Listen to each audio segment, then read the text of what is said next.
Bonjour, donc dans ce chapitre 3, nous allons voir des opérations de nombres fractionnaires.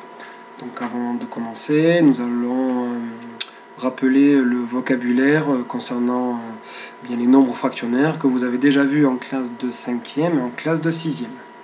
Alors, le quotient de a par b, avec b différent de 0, évidemment, et le nombre x qui vérifie b fois x qui est égal à a. C'est-à-dire que le quotient de a par b est le facteur qui, multiplié par b, me donne a. On le note a divisé par b ou a sur b.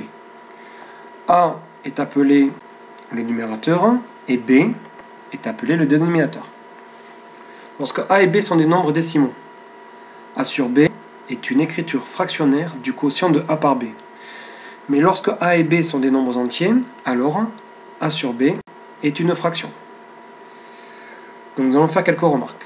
Donc le dénominateur d'un nombre en écriture fractionnaire ne peut jamais être égal à 0. En effet, 3 sur 0 n'existe pas. Bien. Une deuxième remarque. Si le numérateur d'un nombre en écriture fractionnaire est nul, alors ce nombre est forcément égal à 0, est forcément nul. En effet, si b est non nul, si b est un nombre non nul, alors 0 sur b est égal à 0. Exemple, 0 sur 7,8 ou 0 divisé par 7,8 est égal à 0. Troisième remarque, tout nombre décimal admet une écriture fractionnaire. C'est-à-dire que si je prends n'importe quel nombre a, il s'écrit forcément a sur 1. Par exemple, 13 est égal à 13 sur 1. 4,08, il peut s'écrire comme 4,08 sur 1. Ou bien 40,8 sur 10. Ou bien 408 sur 100. 408 centièmes. Et dans le dernier cas, 408 centièmes est une fraction. Alors que 40,8 sur 10 n'est pas une fraction car le numérateur 40,8 n'est pas un nombre entier. Enfin, une dernière remarque.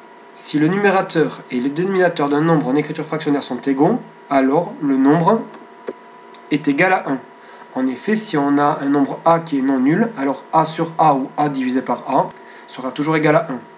Prenons par exemple 56,2 sur 56,2. Le numérateur et le dénominateur sont tous les deux égaux à 56,2. Et bien ce nombre est égal à 1.